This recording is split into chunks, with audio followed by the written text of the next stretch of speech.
Hello, welcome to Braces Shooting in Bristol. Today I am setting up a Swarovski DS scope onto my Blaser. I have the Tier 1 40mm rings. Tier 1 makes some fantastic kit. If you haven't seen their stuff, do go and check it out. Their rings are absolutely superb. So for this I have got myself my 40mm rings, my Blaser base, the scope, and obviously the rifle.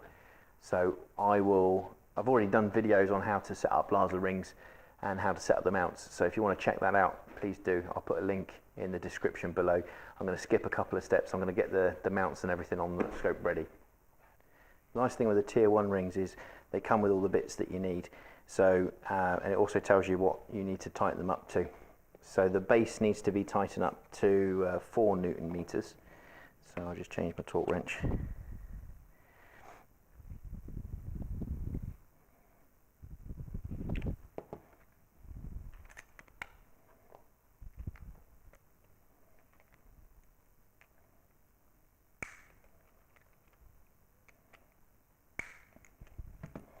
And the rings themselves need to be done up to 2 Newton meters. And again, you get all of the bits that you need for that. You just need to obviously make sure you get yourself a decent torque a lot. So I'm quite often asked how you actually zero in a DS. The advantage on the DS is it's not a completely electronic scope. I think it's really important to point out it has a manual zero, just like every other scope. So if you set it up for 100 meters, it will always be zeroed in for 100 meters. So if your battery does run out, or if you have a problem with the rangefinder portion of it, for whatever reason, you've still got a standard 100 meter zero in your scope, and that's really important. The tool's a really handy little thing to have if you need to make any adjustments to a scope in the field, because it's obviously with your rifle. I'd suggest though, if you're going to the range and you're going to spend a bit of time doing it, just find a little Torx bit that fits it. It's a lot easier, especially when you've got meaty fingers like mine. They're not the most dexterous of things, especially if it's cold at the range. Ideally, this is for in the field, I would say, but when you're actually at home or when you've got a bit of time to zero in, just grab yourself a decent sized Torx bit that fits it properly and use that. So I'm up at the range. We've got the DS scope, which we were fitting in the shop, and we briefly talked about how we're going to zero in. So we're actually here now and we're going to do the zeroing. So the first things first, I need to remove the top cover to get to the turret and the side cover. The little tool to do that, as I showed you, is just under here. So I'm just going to unscrew this.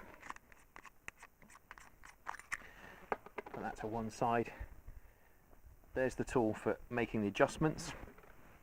And that's the little tool that we need to use to reveal the turrets.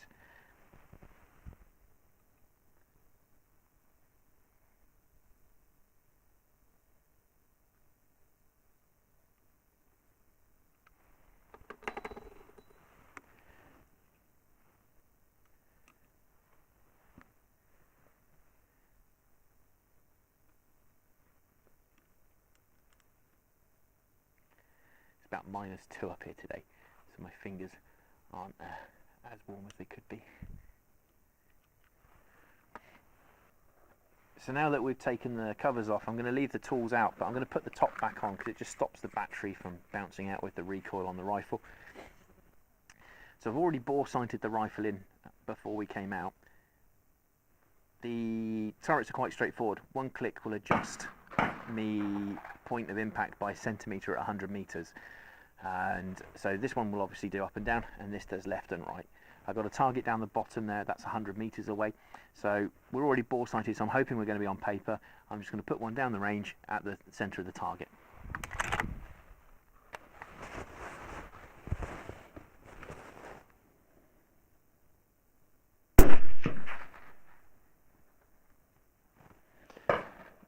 Cool, so we're on paper, we're about 8 centimeters high.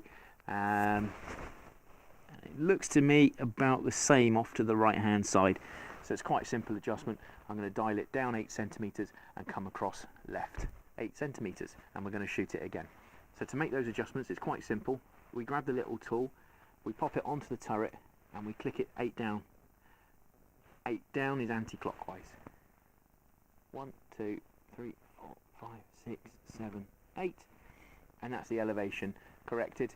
And then we're going to do the same for the windage. Normally I work one at a time. I get the elevation correct or the windage correct depending on which one we're out, but because we were quite close to the target, I think it's quite safe to do them both at the same time.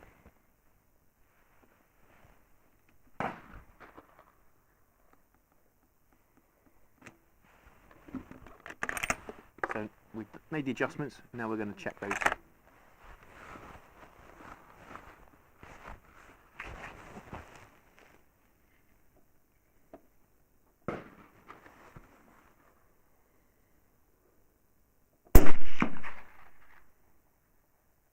So now that we're happy with the 0, I'm going to put the turrets back into place, put the bits and pieces away, head back into the clubhouse where I'm going to set up the ballistic data within the app and sync it to the scope and get a cup of tea and sit by the fire where it's nice and warm.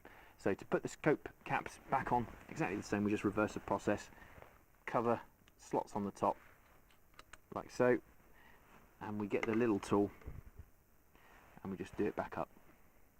Same on the side. Once I put these back on, I'll then put the tools back underneath the turret where they belong so that we don't lose them. The other thing, obviously this is a Blaser rifle, it's got a really good return to 0.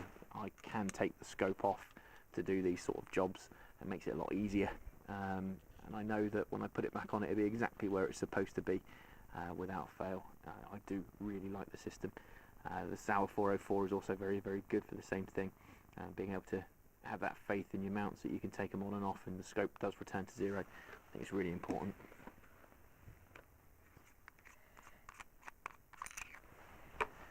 I'm about done. I shall catch you guys in the clubhouse in a second.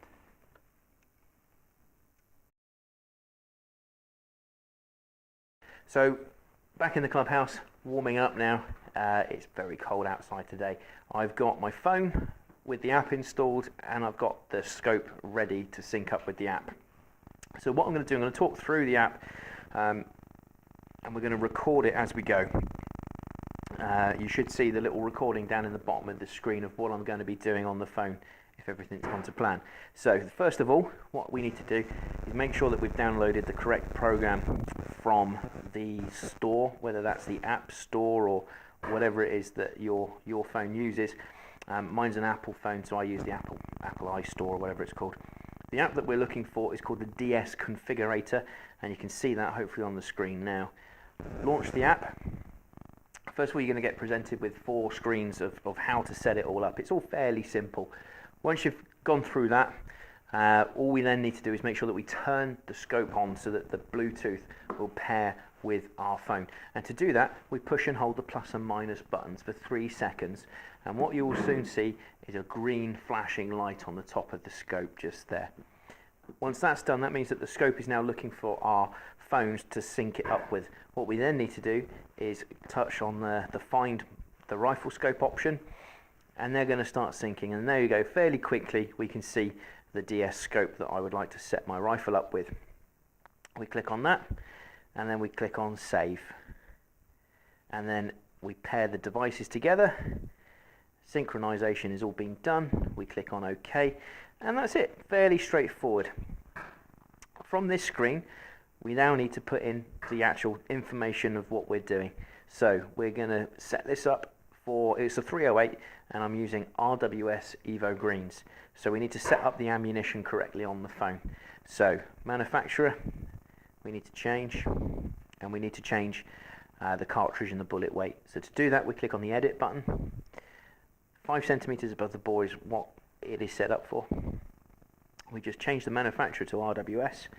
It's just a case of scrolling down through this list, finding 308 Win, and then Evo Greens. Click on the tick.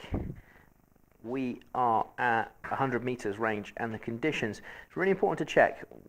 At the moment it's defaulted for 1,315 meters.